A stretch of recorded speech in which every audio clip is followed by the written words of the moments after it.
Ice and fire के last episode में हमने देखा था कि मून मास्टर ने साफिन से कहा था कि तुम अपने आप को मुझे सौंप दो। इस पर साफिन नहीं मान रहा होता है। यह देखकर मून मास्टर उसे अपनी फ्लेम से डराने लगता है। इधर न्यान मिंग अपने कपड़े बदल कर रोंगमिंग के गेटअप में आ गया था और फिर वह लाइब्रेरी के अंदर जाने के लिए वहाँ लगी फॉर्मेशन को ओपन करने की कोशिश कर रहा था। आइस एंड फायर के एपिसोड 121 में हम देखते हैं साफिन मून मास्टर से कहता है कि तुम सचमुच काफी ज्यादा नीच प्राणी हो। यह सुनकर मून मास्टर उसे पकड़कर एक पिलर में मारता है। साफिन कहता है कि यदि मैं ब्लेड ऑफ डाउन से घायल नहीं हुआ होता तो फिर मैं तुम्हें यहीं पोषक तत्व के रूप में उपयोग कर लेता। मून मास्टर उस पर अटैक करते हुए कहता है कि क्या तुम्हें लगता है कि यह समय तुम्हारा है। साफिन बुरी तरह से तड़प रहा होता है। मून मास्टर कहता है कि तुम मेरे सामने समर्पण कर दो, तुम्हारे पास इसके अलावा अन्य कोई और विकल्प भी नहीं है। परंतु साफिन फिर भी मना कर देता है। यह देखकर मून मास्टर वापस अपनी जगह जाते हुए कहता है कि मुझे लगता है कि तुम कुछ चीजें देखने के बाद खुद ही डिसाइड कर लोगे। और अब वह अपने पास से 3 बोतल निकालता है जो कि मून मास्टर ने अपने लोगों से उन ड्रैगन के पास से चुरवाई थी। साफिन उन्हें देखकर परेशान होता है और कहता है कि यह तो सील बोतल है। मून मास्टर वापस से उन बोतलों को अपने पास रख लेता है। साफिन उससे कहता है कि तुम इन बोतलों का क्या उपयोग कर रहे हो। मून मास्टर अपनी जगह बैठते हुए कहता है कि तुम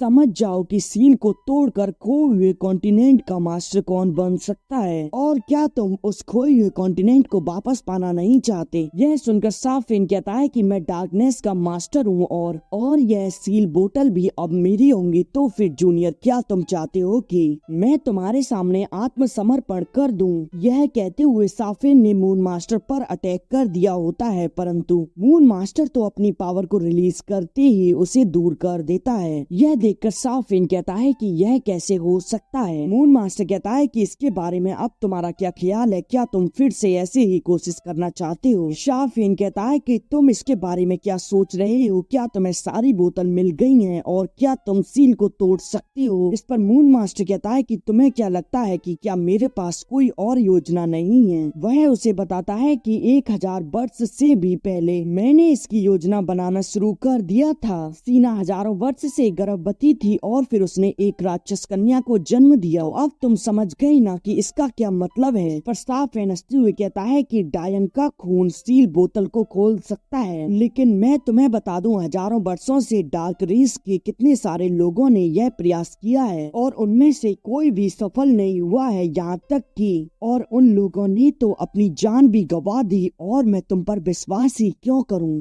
कि तुम उस डीमन गर्ल को जन्म दे सकती हो जो कि इन सील बोतल को ओपन करेगी। तभी शीना साफिन के सामने आती हुई कहती है कि मुझे देखो, और अब वह वहाँ पर अपनी रियल फॉर्म में आ जाती है। यह देखकर साफिन कहता है कि रेड विंग गोल्डन आई, तुम तो एक वैम्पायर क्वीन हो। अब शीना साफिन के पास आती है। साफिन कहता है कि तुम तो फिर सच में एक विच गर्ल को जन्म दे सकती हो। मून मास्टर कहता है कि तुमने अभी कुछ समय पहले उस विच गर्ल को देखा था, लेकिन तुम अपनी वर्तमान ताकत के साथ उसकी पहचान का एहसास नहीं कर सकती। यह काफी सामान्य है। साफिन कहता है कि अच्छा, तो यह वह छोटी लड़की हो सकती है। इस पर मून मास्टर कहता है कि हाँ, तुमने सही समझा, सिर्फ कुछ खून की बूंदों से ही मैं उन सील बोतलों को ओपन कर सकता हूँ और फिर यांगोन कॉन्टिनेंट और गॉड कॉन्टिनेंट सब कुछ हमारा होगा। यांगोन कॉन्टिनेंट और गॉड कॉन्टिनेंट फिर सब कुछ मेरा होगा। और अब वह उस पर अटैक कर देता है जहां वह उसकी फ्लेम के बीच जल रहा होता है। साफिन कहता है कि ठीक है, मैं वो साफिन मून मास्टर के प्रति वफादार रहने के लिए तैयार हूँ। और मून मास्टर ने उसके ऊपर एक सील लगा दी होती है। न्यान मिंग उस लाइब्रेरी के ऊपर लगी हुई सील को खोलने की कोशिश कर रहा होता है। न्यान मिंग कहता है कि यह तो कुछ ज्यादा ही कॉम्प्लिकेटेड मैजिकल सर्कल है, परंतु अब यह लगभग सक्सेसफुल हो ही गया। और फिर वह उस मैजिकल सर्कल को ट्रिगर कर देता है जिससे कि वहाँ एनर्जी बाहर निकलती है। वहाँ पहरा दे रहे सैनिकों को इसका पता चल जाता है और अब वह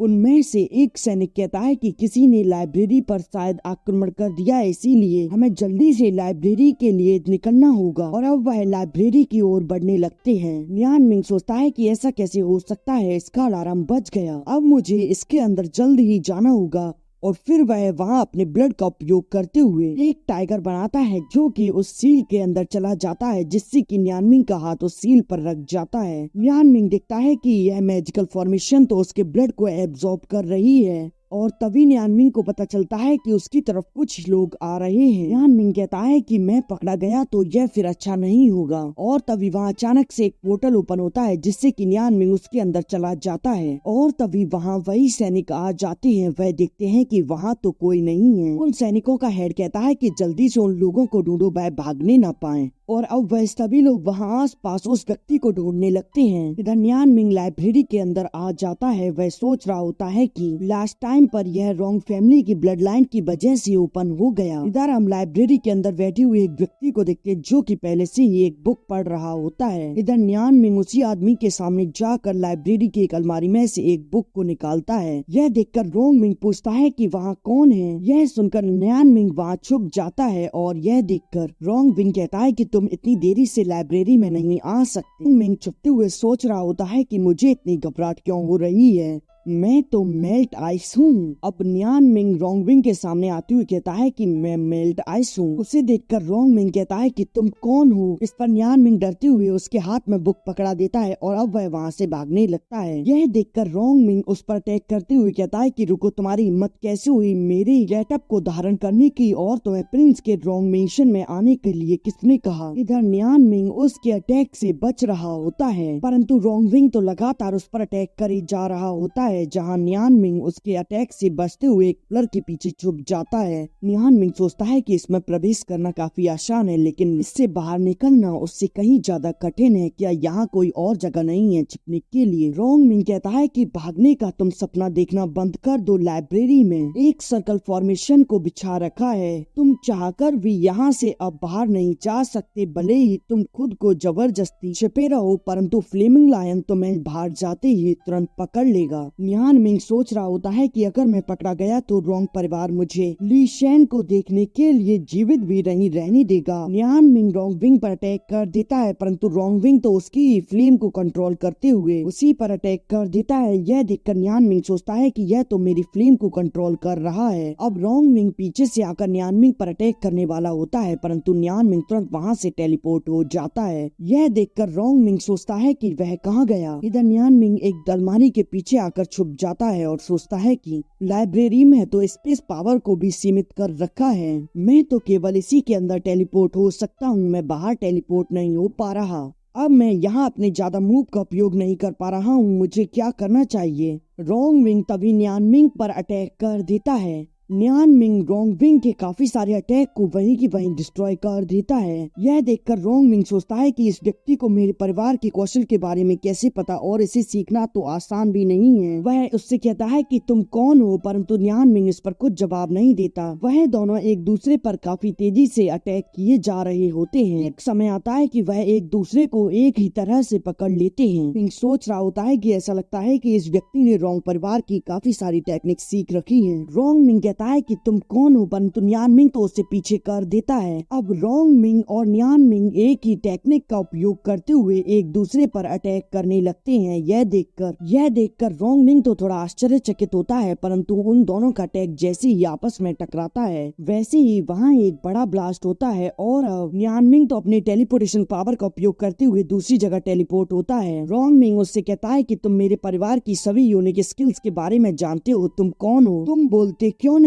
मुझे बताओ। इधर न्यानमिंग तो सोच में पड़ जाता है। अब वह रोंगमिंग की सिखाई हुई एक टेक्निक को याद कर रहा होता है जो कि रोंगमिंग ने बचपन में न्यानमिंग को सिखाई थी। न्यानमिंग छोटे स्तर पर उस जादू का उपयोग कर पा रहा था, वहाँ रोंगमिंग बड़े स्तर पर उस जादू का उपयोग कर रहा होता है। न्यानमिंग उस जादू का उपयोग करते हुए खड़ा होता है और कहता है कि जब हम बच्चे थे तो बड़े अच्छे से और प्यार से रहते थे, परंतु अब हम एक दूसरे को क्यों मार रहे हैं। यह देखकर रोंगमिंग कहता है कि यह तुम हो। इस पर न्यानमिंग कहता है कि मैंने तो तुम्हें काफी समय से नहीं देखा था। इसी के साथ यह एपिसोड यहीं एंड हो जाता है।